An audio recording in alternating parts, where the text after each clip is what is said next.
Hello guys, आप लोग कैसे हैं? मुझे उम्मीद है कि आप लोग अच्छे से होंगे। तो आज हम पढ़ेंगे 5th स्टैंडर्ड की मराठी लेसन चैप्टर नंबर 19 अनुभव 2।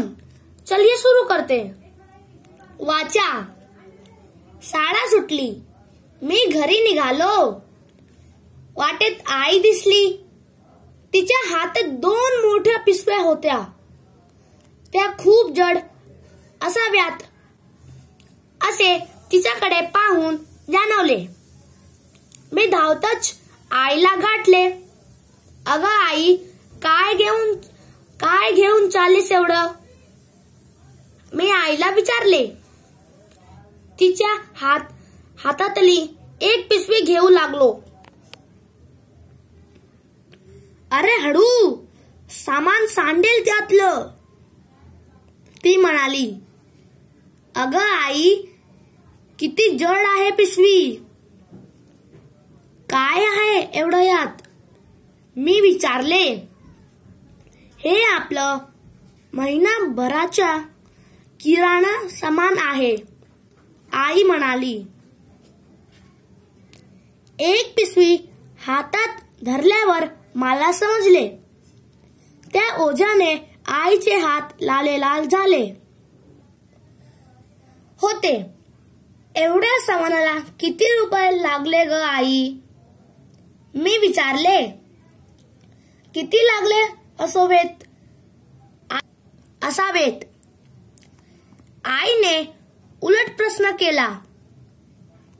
मी सांगितलेली रक्कम ऐकून आई हसू लागली अन म्हणाली, वा रे तुझं व्यवहार ज्ञान। वस्तूचे भाव गगनाला भिडलेत। आहेस कुठे तू? जरा बाजारात फिरत जा, दुकानात जात जा। मलाही ते पटले। बोलत बोलत आम्ही घरी पोहोचलो। तिने पिशवी खाली ठेवली आणि हुस केले। बराच वेळ ती स्वतःचे हात दाबत होती।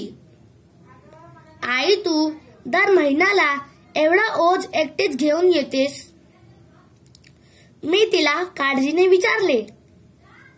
हो रे, आज तू भेटलास, खूप बरं वाटलं।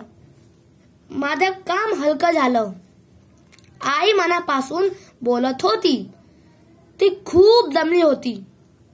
मी आईला म्हणालो, आई, ज्या दिवशी माझ्या शाळेला सुट्टी असते त्याच दिवशी आपण किराणा सामान आणायला जाऊ, म्हणजे तूही दमणार नाहीस आणि माझं व्यवहार ज्ञानही वाढेल।